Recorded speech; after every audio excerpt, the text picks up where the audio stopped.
We're back. On June 17, the Indonesian government kicked off the government-backed program called the 1,000 Startup Initiative. The goal is to grow 1,000 startups until 2024 with a total valuation of $10 billion.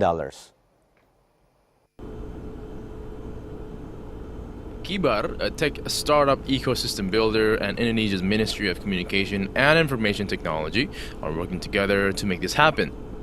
And it sees individuals progress from participating in basic entrepreneurship seminars to building prototypes to eventually joining an incubation program.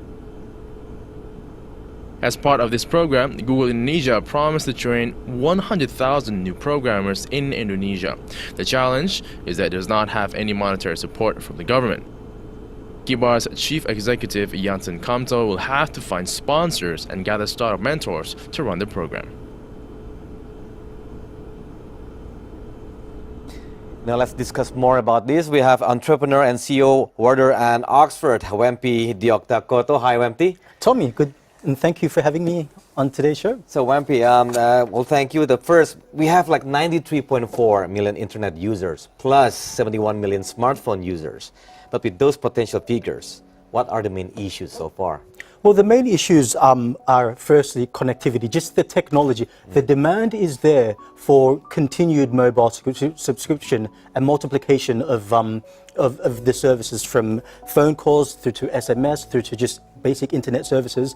But it's that technology. You know, how long does it take to upload? How long does it take to publish? How long does it take to, when things are hanging? So the infrastructure needs to support the demand. Okay. Only that, but how about the talents? There's a lot of other issues also. That's from a technology and infrastructure standpoint. But then thereafter, from a startup standpoint, we certainly lag behind Silicon Valley, behind Israel, behind Europe, behind other parts of South Korea and Asia, by way of talent and just knowledge about the startup world.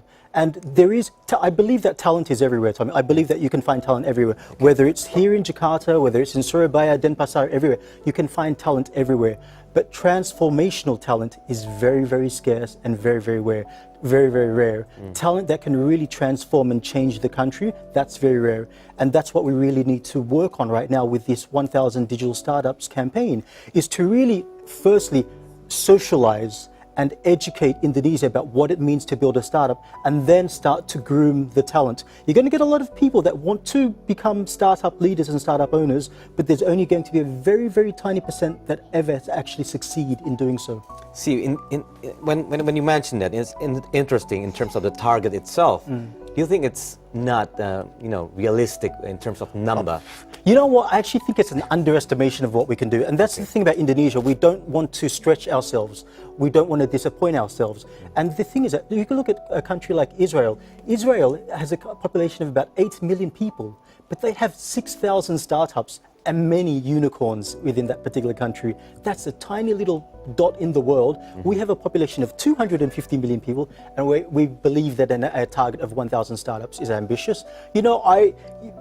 It's great for Indonesian standards, but I'm coming from a very international standpoint, and I would say, that's a very conservative figure to try and achieve. Very conservative. So what should be done in terms of in a short-term period to boost this, to get into the target? Okay, firstly, what needs to happen is that there can no longer be silos within the whole ecosystem.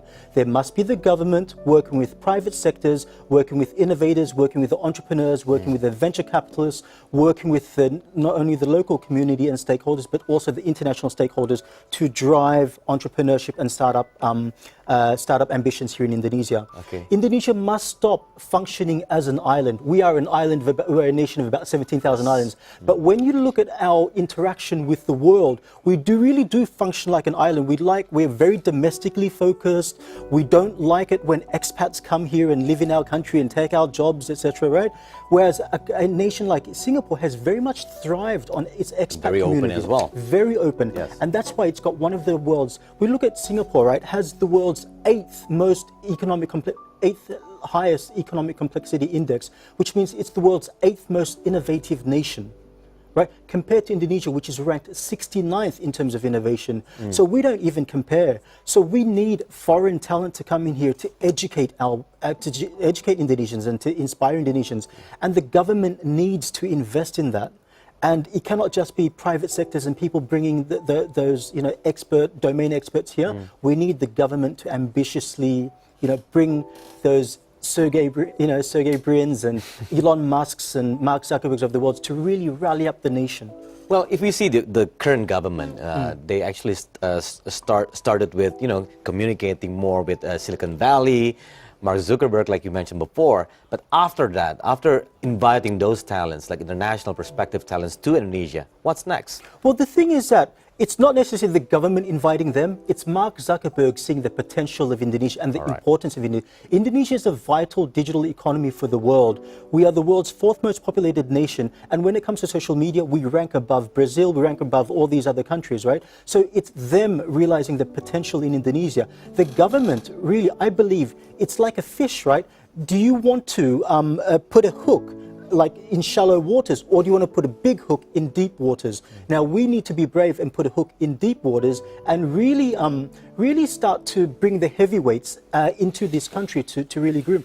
But beyond just bringing the heavyweights into Indonesia, we really need to there are certain policies that I've been very much against. For example, everything that happened to Gojek before, right? And its whole debacle of, the whole Bluebird, Gojek, and all these things. Yeah. And it's very anti-innovation. It makes entrepreneurs think, well, if I try and do this, then I'm going to break a law. Then I'm going to break a law, and then all these things are going to happen to me.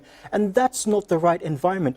Entrepreneurs need an area to experiment. We must have that playground to experiment, to fail, to succeed, to break laws, because that's what our function is. We are there to break above and beyond the status quo. And so we can't do that if we're just so scared that we're going to be pulled aside by the government. The government is important for restricting drugs, for restricting all these, different but not illegal this one. But not things like startups, not like things like mobile apps. That's completely insane. So, you mentioned about bravery, but in Yes. terms of investing much for SMEs and startups in digital perspective, what are the key players right now? Okay, you've got a number of angel investors, right? So it all starts off with seed funding, where you get angel investors putting in maybe about 100 million rupees, 200 million rupees, or 500 million rupees. So they will invest a bit of money into there to just get the startups geared for to scale. And a very small number of those startups actually succeed and get onto what is going to be called like Series A or just further funding. And so the key players, what we really need right now are angel investors.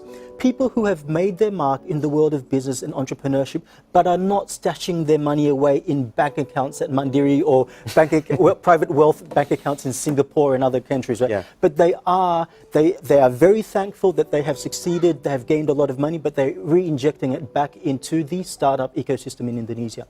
That's what we need. We need brave people to put their money where their mouth is. And are you optimistic with that? You know what? Optimistic is what I see in Europe and other parts of the world, right? In Indonesia, it's like little elements of progress rather than huge element, because we still have this mentality where, if you have a bit of money, lock it up in Singapore or lock it up in a bank. Yes. And we don't really see, we are fearful of anything, because entrepreneurship is like an 8-year, 10-year journey. Yeah. It's not something that you invest money in and you can see the fruits of that growing on a weekly basis. Your valuation is going to go up just as a startup's valuation is going to go up or down, right? And so we need these brave investors to go in, invest money, and know that this is not something that they can take out within a matter of like 4 months or 5 months. And especially in terms of the sector in digital, e-commerce still leading in the sector. But what other types that we can see in terms of boosting the target? Well, okay, so e-commerce, certainly you're right. So you have Tokopedia and Bukalapak and all those sorts of companies. But education, the education industry must definitely needs to get disrupted, the education industry in Indonesia, right? Internet of Things is going to be very huge, and Internet of Things is just connectivity. It's about your devices, microphones, being able to speak to a camera, being able to speak to lights, being able to speak to all these different devices. That's the Internet of Things. Smart cities and smart nations is another area where we need to be investing a lot of our efforts and a lot of our time. Okay. Virtual reality is another area that we need to be investing a lot of our time and effort in also. And just infrastructure. Indonesian infrastructure is just amongst the worst in the world. We need to urgently disrupt that part of that industry also. And this is why you're here as well, right? Wow, I hope I'm contributing my little part to that. All right, thank you so much, WMP, for being here. Thank you so much. Tom. Thank you. Thank you. Cheers. Thank you.